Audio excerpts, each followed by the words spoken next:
Zoti do Donald Trump pritet që ai tashmë të mbështesë Izraelin pra në luftën kundër Hezbollahut dhe si do ndikonte kjo edhe në stabilitetin rajonal? Tani unë gjën e parë që do ta bëj Trump,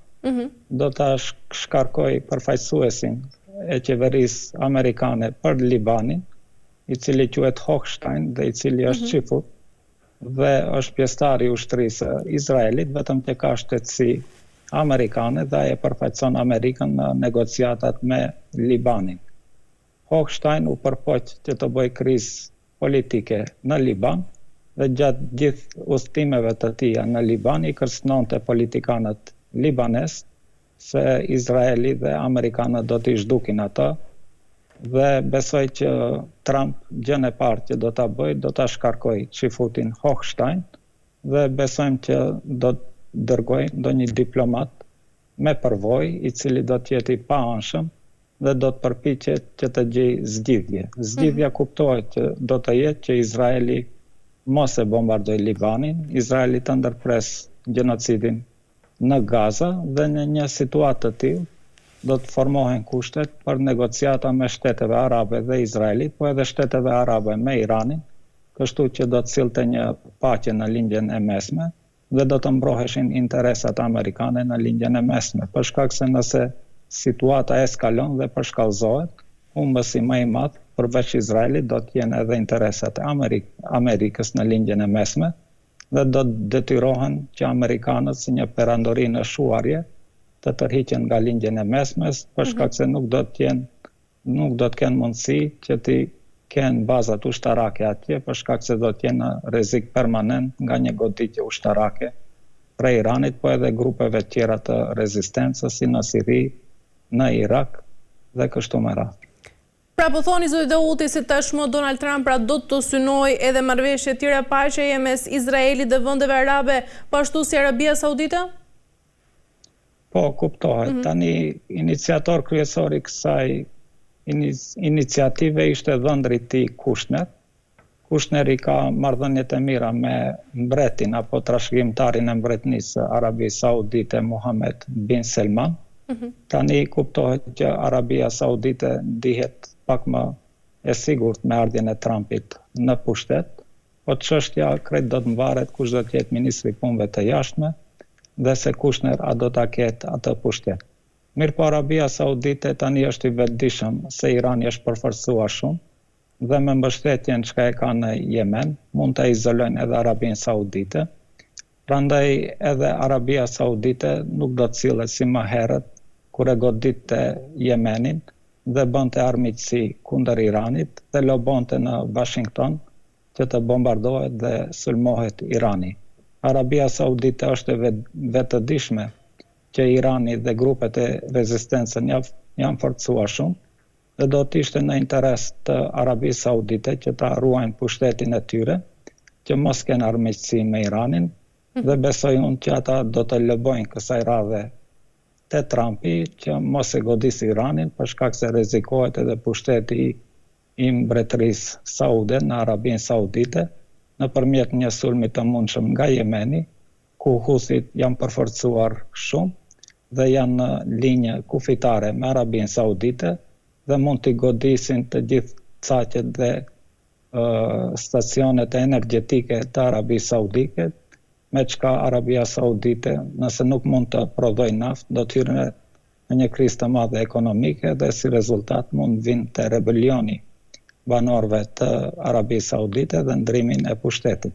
Pra është çështje gjeopolitikës, nuk është çështje që mund të zgjidhet brenda një viti, 2 viti apo gjatë mandatit të Trump. Kjo situatë e krizës politike do zgjasë në lindjen e mesme. Zoti Dauti, ndërkaq si do ndikonte edhe qasja e Donald Trump pra në marrëdhëniet e SBA-s me Egjiptin, por edhe Katarin si ndërmjetës? Po tani Egjipti është i mbarur kryesisht nga Arabia Saudite. Diktatori Sisi, para se të bëre grushtin e shtetit, ai ishte diplomat në Arabinë Saudite dhe me paratë e Arabisë Saudite ata organizuan grushtin e shtetit në vitin 2012 ndoshta, kundër presidentit të zgjedhur Mursi dhe gjatë gjithë kohës mbështetet me para dhe kredi të ndryshme nga Arabia Saudite. Pra Egjipti apo qeveria e Egjiptit është një kukull e Arabisë Saudite. Mirë po me Katarin ka dallim. Arabia Saudite nuk e kontrollon qeverinë e Katarit. Katari kuptohet ka resurse të mëdha të gazit dhe nuk ka nevojë për kredit apo parat e Arabisë Saudite. Mirë po Katari ka edhe marrëdhënie shumë të mira me Turqinë. Pra nëse Trump nuk mund t'i kontrollojë të dy, edhe Katarin edhe Egjiptin. Unë besoj që ai do ta ketë shumë më lehtë ta kontrollojë Egjiptin. Mirë po edhe sot e kësaj dite Egjipti kontrollohet indirekt nga SBA-ja nëpërmjet Arabisë Saudite dhe si rezultat i kësaj banorët e Gazës nuk mund të furnizohen me ushqime dhe armatime, sikur të ishte ndonjë qeveri tjetër në Arabinë Saudite, kuptohet që Izraeli nuk do ta merrte guximin që ta bëne atë gjenocid në Gaza, për shkak se ato do të furnizoheshin nga Egjipti me armatim dhe kështu që do të dështonin shumë më shumë se sa janë duke dështuar tani. Edhe sot e kësaj dite në Gaza tanket e Izraelit digjen për çdo ditë, ushtarët e Izraelit vriten për çdo ditë, por fatkeqësia është që ndodhet vrasje të civilëve dhe sipas raporteve të OKB-s, civilet e vrarë janë dikun 70% gra dhe fëmijë dhe prandaj kjo konsiderohet një gjenocid i Izraelit ndaj Palestinës. E qartë, zoti Daudi ndërkaq që do të rishikojë edhe Donald Trump pra edhe ndihmën humanitare për Gazën dhe palestinezët? Po ndihmën humanitare palestinezëve e furnizon OKB-ja. Shteti amerikan nuk paguan antarësinë e saj në OKB, çdo shtet është i detyruar që të hap një shumë parash në OKB, pra amerikanët nuk marrin pjesë aty dhe Rusia, Kina, Turqia, Irani, të gjitha ata çka paguajnë nëpërmjet OKB-s, nëpërmjet Egjiptit, shumë me vështirësi të mëdha hyn ndonjë kamion me miell dhe kuptohet që Trump këta 2 muaj e gjys nuk do të ndërhyjë dhe do të gëzoheshte nëse arrin që Netanyahu ta fitoj betejën në Gaza, po sikur thash nuk, për mendimin tim nuk do t'i arrin këta 2 muaj e gjys dhe kur do të vjen në pushtet kuptohet që do ta shiqojë edhe çështjen humanitare, për shkak se secili çka ndihmon që në Gaza të bëhet gjenocidi do të konsiderohet edhe si pjesëmarrës në gjenocid. Dhe sikur Netanyahut i është hapur akt akuzë penale për krime lufte, mund të vijë situata që edhe Trumpit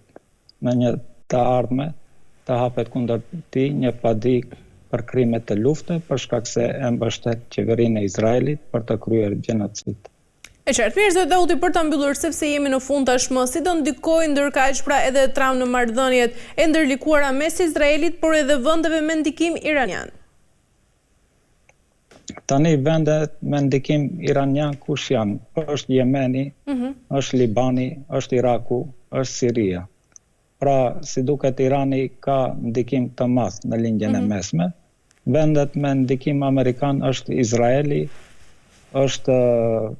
Egjipti, është Arabia Saudite, është Jordani, sidomos. Pra, shiqojmë që bëhet luftë për hapjen e influencës dhe kuptohet që në këtë luftë do të fitojnë muslimanët për shkak se ata janë vendas, amerikanët janë të ardhur, të cilët kanë formuar një koloni